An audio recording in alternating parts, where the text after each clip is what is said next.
नमस्कार दोस्त। थायराइड या गले की गांठ है, हमारे मन में पहला प्रश्न आता है कि क्या हुए, सर्जरी या ऑपरेशन की ज़रूरत है। इसके लिए हम कई बार डॉक्टर ओपिनियन भी लेते हैं, बट कभी कभी डॉक्टर की कंसल्टेशन के बावजूद, उसकी सलाह के बावजूद वी आर नॉट सेटिस्फाइड। तो आइए वंस एंड फॉर ऑल इसको समझ लेते हैं कि थायराइड की कौन कौन सी ऐसी कंडीशंस हैं जिसमें सर्जरी ज़रूरी है। Thyroid cancer. Did a total thyroidectomy. Thyroid cancer. Thyroid surgery. Thyroid की surgery. Thyroid cancer. Thyroid surgery. Thyroid surgery. Thyroid cancer. Thyroid cancer. Thyroid surgery. Thyroid surgery. Thyroid surgery. आपको आसान भाषा में समझाता हूँ। ये थायराइड में मेजर 4 इंडिकेशंस हैं। ये 4 जगह हैं जहाँ पे सर्जरी एक प्राइमरी ट्रीटमेंट ऑप्शन है, जिसमें कि नंबर 1 है कैंसर। थायराइड कैंसर मेनली 4 प्रकार के होते हैं और ऑलमोस्ट इन सारे ही कैंसर में जो हमारा प्राइमरी ट्रीटमेंट है वो है सर्जरी। कैंसर की डायग्नोसिस हम FNAC से करते हैं। अगर आपने कभी अपना FNAC कराया है तो जो बात ध्यान रखनी है FNAC रिपोर्ट में देखने के लिए वो है बेथेस्डा कि आपके FNAC रिपोर्ट पे बेथेस्डा स्टेजिंग क्या लिखी हुई है। अब बेथेस्डा स्टेजिंग सिस्टम क्या होता है?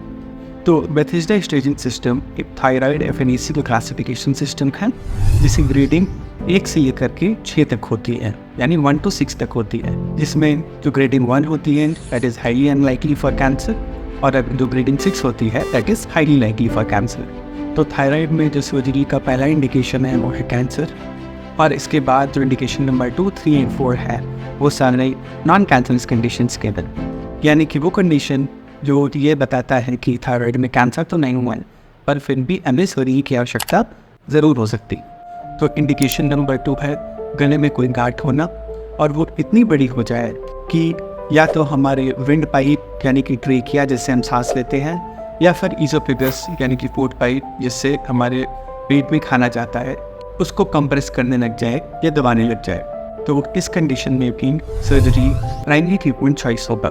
और इसमें जो सबसे कॉमन कंडीशन है वो है घेंगा या गोइटर, और जब गोइटर बड़ा हो जाता है तो वो करीब करीब पूरे गले में आ जाता है और हमारे वाइटल स्ट्रक्चर यानी कि ट्रेकिया या एसोफेगस को दबाने लग जाता है, और इस केस में सर्जरी बिल्कुल इंडिकेटेड है। तो फर्स्ट इंडिकेशन कैंसर और सेकंड इंडिकेशन गॉइटर के बाद इंडिकेशन नंबर 3 है हाइपरथायराइडिज्म या थायरोटॉक्सिकोसिस।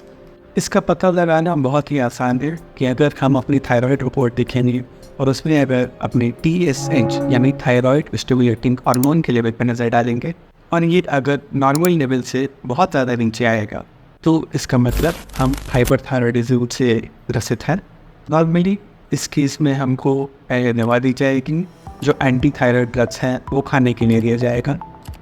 बट अगर एंटी थायराइड ड्रग्स लेने के बावजूद और लंबे समय से लगातार थायराइड टेस्ट कराने पर हमारा TSH लंबे समय तक नॉर्मल लेवल से कम आता रहे तो इस केस पर भी सर्जरी ही करेक्ट ऑप्शन होगा, इससे कि पूरा थायराइड ग्लैंड वेकन जाएगा और शरीर में एक्सेस थायराइड हार्मोन्स नहीं रहेंगे। और जो लास्ट इंडिकेशन है that is for cosmetic reasons. ये हम मेजरली यंग अनमैरिड फीमेल्स के देखते हैं जिनके गले में थायराइड रिलेटेड स्वेलिंग होती है एंड वो इसको गले से हटवाना चाहते हैं। Also they are sometimes very particular कि गले में जितना कम से कम स्कार आएगा उतना बेटर होगा।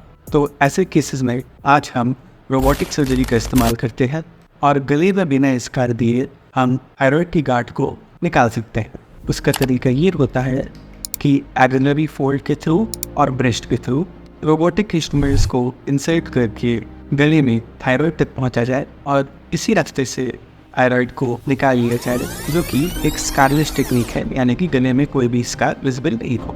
तो ये मेजर 4 कंडीशंस थी जिस पे थायराइड सर्जरी इंडिकेटेड होती है। एंड आई होप कि अब आपको समझ आ गया होगा कि कब आपको थायराइड सर्जरी करवानी चाहिए और नहीं करवानी चाहिए। और अगर आप जानना चाहते हैं कि हमें नेक स्वेलिंग में क्या करना चाहिए तो आप ये मेरा नेक स्वेलिंग वाला वीडियो देख सकते हैं और मैं आपसे वहीं मिलूँगा।